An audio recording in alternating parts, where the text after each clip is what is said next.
you know, your seat's so much higher than mine. You like feeling superior? How's this? You need to sit up straight, like your mother told you. Hey guys, for most of my life I've been really a lucky guy, and a lot luckier here more recently. But in the early 90s, I was blessed with the opportunity to fly my Cessna 182 from my home in Virginia to central Arizona, the Sedona, Arizona area, then up to Monument Valley, Utah, that area. Did some camping while we were out there, then on back in. That was a 3-week trip in my airplane. Pre-Miriam. Pre-Miriam, and no names will be mentioned to protect the innocent. But that was, at the time, and to date, my biggest trip that I've ever done.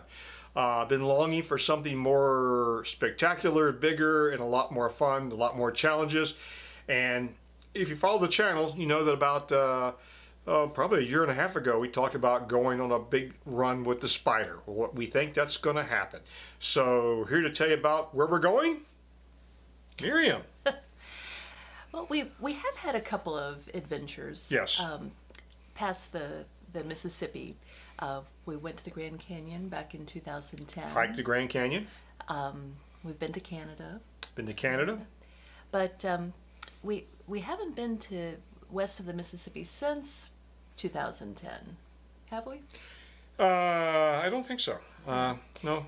Well, so, yeah, we went out there for Tahoe. Oh, that's right. There was Tahoe. That was. Every time I think about Tahoe, my back hurts because that's where I broke my back and was left for dead. Anyway, another story. The Donner Pass, but we're excited that we're going to be going west of the Mississippi once again, and of course John's going to take the long way. I'm going to fly out to join him, and we're going to start out in Santa Fe, New Mexico, and then. Well, actually, we're starting in Virginia Beach. You're starting in Virginia. We both are. You live here too.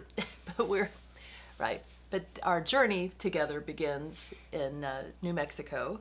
And then we're going to ride into Colorado and hit Durango and Colorado Springs. So I'm really excited about it. I'm going to precede Miriam by about 10 days. I'm taking the Spider on out and doing a lot of documentary work. I'm going to document the trip very thoroughly, covering a lot of the old Route 66, which is something I've always wanted to do.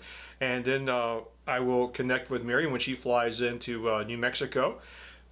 Then from there, we will team up and spend the next third of the trip together.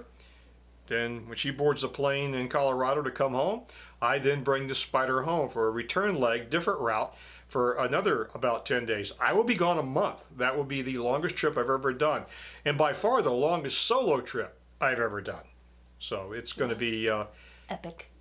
It's going to be epic. We've nicknamed the trip, just thinking about it, the Asphalt Odyssey. That's the name of the trip. Yeah. So come on, June. Come on, June. We'll be giving updates as we get ready for the big trip, but we're looking forward to it. We know it's going to happen because we already have non-refundable airline reservations and hotel reservations for some of the bigger points in the trip. So we have to go because the money's already been spent. Yep. So. And what a great way to get through the winter. Plan a trip in the spring. Yes.